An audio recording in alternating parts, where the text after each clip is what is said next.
Welcome to Smart Wealth with Joshua. Your daily stock analysis and catalysts talk. Today we're looking at Pfizer. If you find our talks useful, please consider subscribe, like, and comment underneath.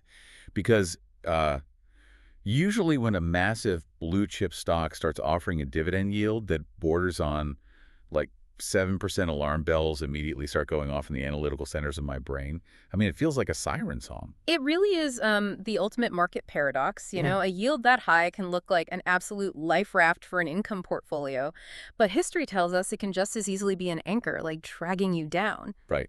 Straight to the bottom. Exactly. And that polarization is exactly what makes this specific deep dive so fascinating. We're looking at a company trading dangerously close to its 52-week low. It's hovering right around $24.54. Yeah. It's suffering from what you can really only describe as a bruising post-COVID hangover, right? Down over 14% from its peak.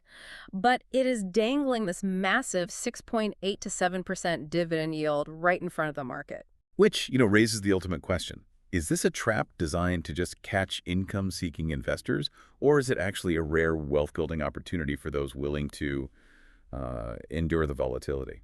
Well, before we dissect the mechanics of that dividend, this is actually a perfect time to mention how you can organize this kind of complex long-term research. Yeah. You can explore StockOracle through the special 14-day trial link below in the description. Definitely. It basically brings company fundamentals, OracleIQ stock appraisal, OracleValue intrinsic value estimates, AI moat analysis, and portfolio tools into one single place.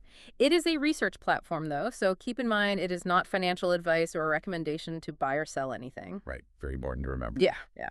AI analysis and valuation estimates can be incomplete or just wrong, and market data may be delayed, so always verify important facts and, make your own decisions. Also, note that this is an affiliate link, so we may earn a commission if you use it at no extra cost to you.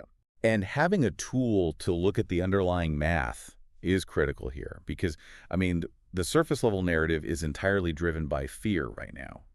A 7% yield generally implies the broader market is aggressively pricing in a dividend cut. Oh, absolutely. It assumes the company simply cannot afford to keep writing those checks.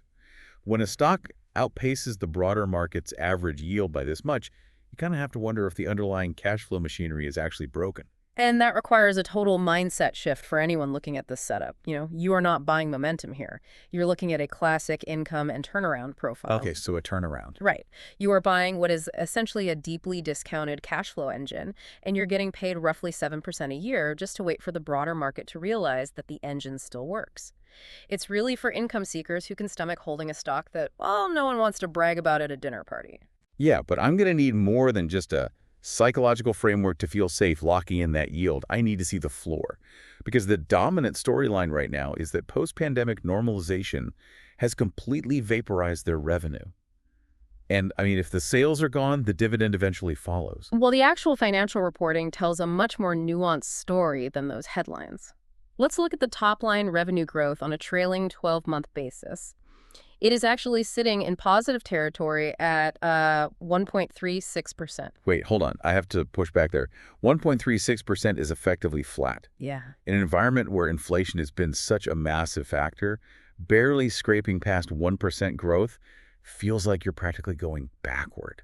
How is that a win? I get that, but you have to contextualize the massive revenue cliff they just walked off. During the pandemic, they were pulling in historic, unprecedented billions from vaccines and therapeutics. So to absorb the total evaporation of that specific massive revenue stream and still manage to eke out positive trailing growth, it means the rest of their business is pulling incredible weight. It proves their underlying non-COVID portfolio is actually entirely capable of filling the crater left behind by the pandemic. Okay, so the legacy business is effectively acting as a shock absorber. But revenue is only half the equation, right? What does the actual profitability look like? Because just replacing high-margin vaccine sales with lower-margin products, that's not going to protect the dividend. Well, they're maintaining a gross margin of 74.8%. 74% gross margin. Wow. Okay, that implies they have ironclad pricing power. They aren't just slashing prices to move inventory and maintain that revenue stabilization. Precisely. The net margin sits at 11.83%, with diluted earnings per share at $1.30. Now let's connect that to how the market is valuing those earnings. The stock is trading at a price-to-earnings ratio of 18.67 and a price-to-book ratio of 1.55. Let's break those metrics down a bit for someone trying to gauge the actual discount here. A PE of 18.67 in the pharmaceutical space. How does that compare to the historical baseline? So major pharmaceutical companies with robust pipelines, they often trade in the mid-20s. By pricing this at 18.67, the market is treating them almost like a slow-growth utility company. Just totally discounting their future drug pipeline. Exactly. But the price-to-book ratio of 1.55 is even more telling.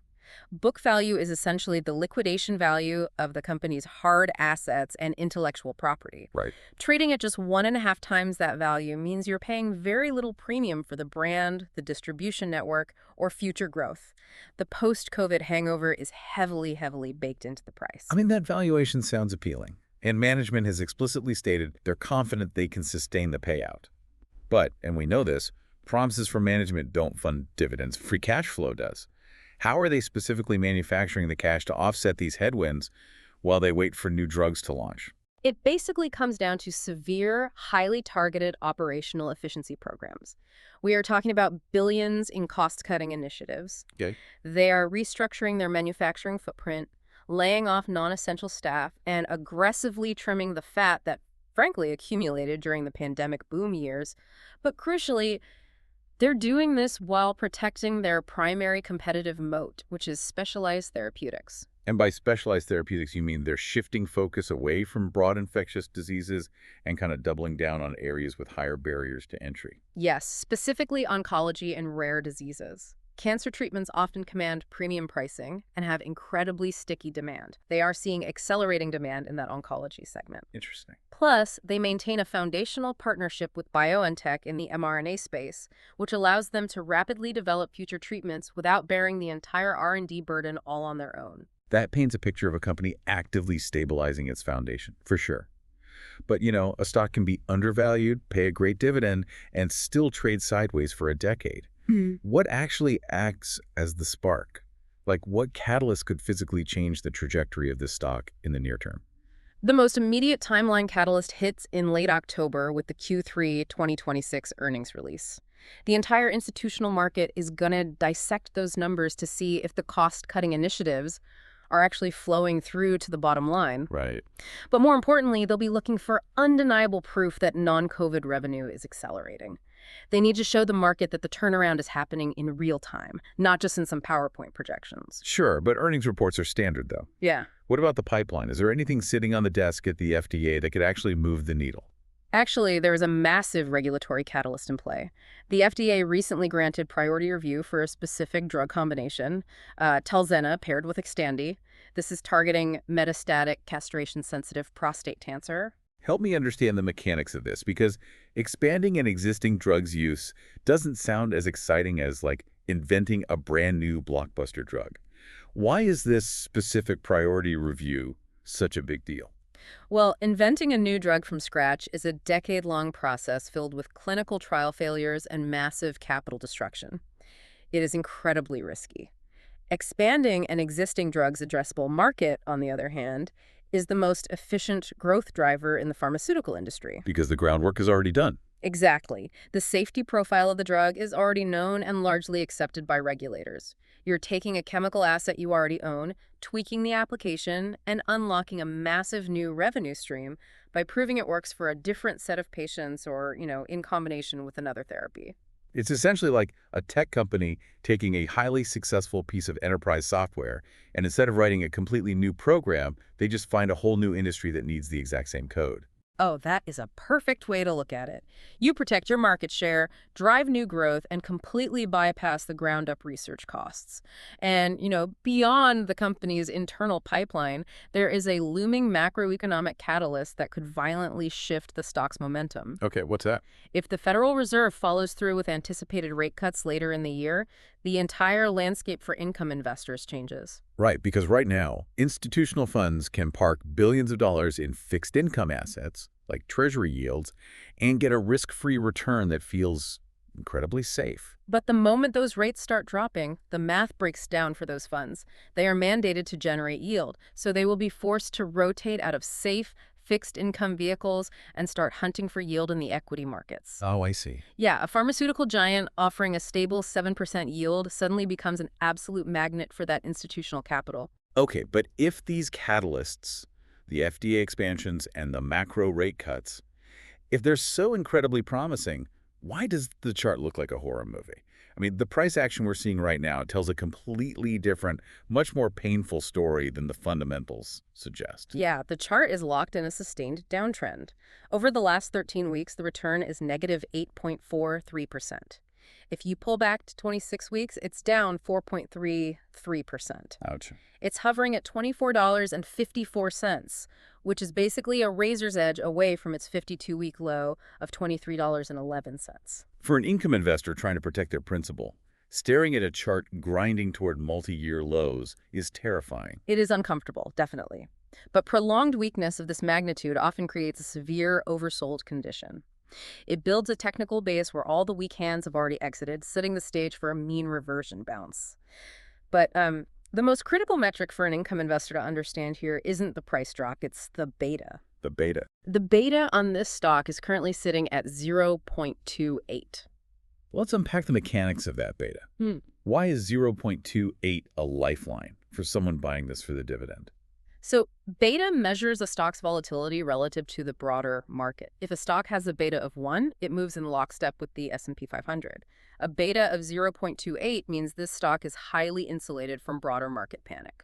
Meaning if the whole market drops 2% on a bad economic report, this stock barely flinches. Exactly. For a risk-averse investor, combining a massive 7% yield with a rock-bottom beta is basically the holy grail. You are getting paid aggressively to hold an asset that just refuses to swing wildly during market turbulence. I understand the low volatility appeal, but I'm looking at the momentum data, and there is a glaring contradiction that makes no sense to me. The trading volume is anemic, sitting below average at 0.96 times the 3-month average. Yep. The recent returns are negative. Yet the insider MSPR, the Management Sentiment Performance Ratio, is sitting at a perfect score of 100. How can an algorithmic sentiment tracker score insiders as perfectly bullish when the data shows a net reduction of 1,799 insider shares? That's a great question. I mean, insiders are actively selling. Why isn't the algorithm treating that as a massive red flag? And this is where you really have to separate routine corporate mechanics from genuine insider panic.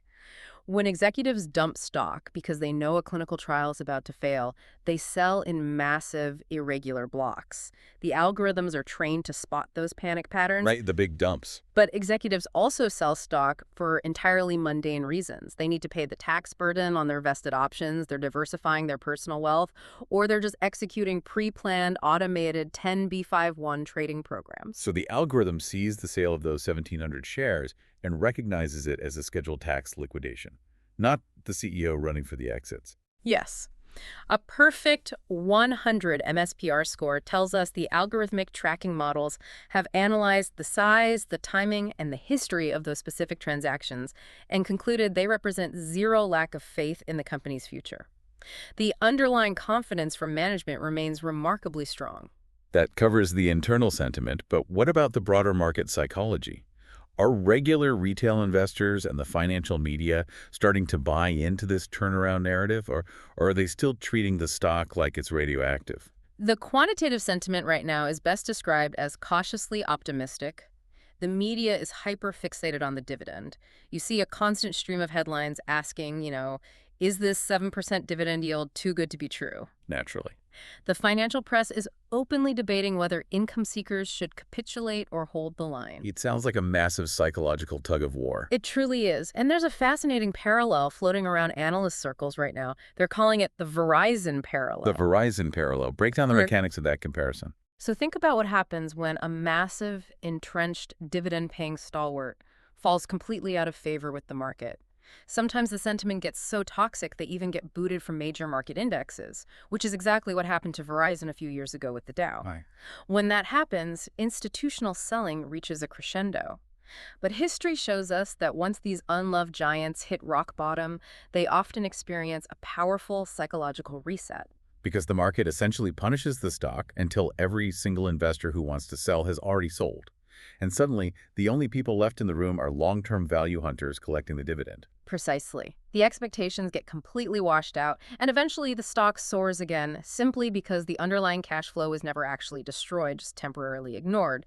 It creates a massive psychological tailwind once the narrative inevitably shifts. And beyond the psychology, there is some serious hard dollar speculation hitting the wires. There are rumors circulating regarding a projected record-breaking $216 billion in biotech mergers and acquisitions expected in 2026. Ah, yes, the classic big pharma is buying growth narrative. It is entirely speculative, but you have to look at the board's motivations. They have a massive pile of cash, and they are under intense pressure to accelerate this non-COVID turnaround. Right. The chatter suggests they could step aggressively into the M&A space, targeting mid-cap biotech firms focused on cardiometabolic diseases or oncology. And buying a successful mid-cap biotech essentially forces immediate revenue growth onto the balance sheet. I mean, if they announce a smart acquisition, it could instantly trigger positive revisions from Wall Street analysts, entirely changing the stock's momentum. It is a very real possibility given their cash reserves. That paints a compelling bullish picture, but I refuse to look at a 7% yield and a chart scraping the bottom and pretend there is no downside. We need to stress test this thesis. What are the specific mechanisms that could break this company and force a dividend cut? The most immediate structural risk is the ongoing erosion of those legacy COVID-19 vaccine and therapeutic sales. We are now deep into the maturing phase of the endemic period. While top-line growth did manage to stabilize, that stabilization is fragile. How fragile? Well, if global demand for those specific historical products drops faster or harder than their internal models predict, that slight revenue growth could violently flip negative. So they're essentially running a race against their own legacy products. They have to grow the new oncology drugs faster than the old pandemic drugs shrink. If the new drugs stumble in commercialization, the legacy products will just drag the entire top line down with them. That is the revenue risk, exactly. But we also have to look closely at the balance sheet risk, specifically the integration of Seagen. The $43 billion acquisition they made to bolster their cancer pipeline. Yeah, you can't just bolt a massive acquisition like that on your balance sheet without absorbing a massive amount of debt. And that debt requires constant, aggressive servicing. Management insists the dividend is safe, but interest payments on that debt take priority over dividend checks. Of course. If a macro shock hits the broader economy, or worse, if one of Seagen's highly anticipated pipeline drugs fails its late-stage clinical trials, the company's free cash flow could come under severe strain. Because they paid billions for future revenue that suddenly doesn't exist, but they still have to pay the interest on the money they borrowed to buy it. If free cash flow compresses, that 7% yield is suddenly on the chopping block, regardless of what management promised the quarter before. Right. The debt is the anchor holding back the valuation. However, to be objective, at a PE of 18.67, a significant portion of that integration risk is already baked into the current share price. The market knows the debt is there. So with the high yield, the low beta, the operational cuts, and the very real debt risks all sitting on the table, what is the final synthesis here? Based on the underlying data, the bullish score sits at a solid 7 out of 10. A 7 out of 10 implies a strong bias toward the turnaround succeeding. What is the core rationale for that rating? Well, the company is undeniably deeply discounted due to the ongoing COVID hangover.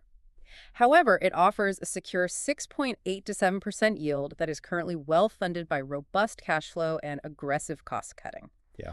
When you factor in the incredibly low beta, the upcoming FDA pipeline catalysts like the prostate cancer expansion, and the potential for macro rate cuts, the market's current pessimism just looks heavily overextended. So who is the ideal candidate for this specific setup? Because this clearly isn't for a day trader looking for a quick textile breakout. No, not at all. This strategy requires a multi-year horizon. It is a textbook dividend capture setup.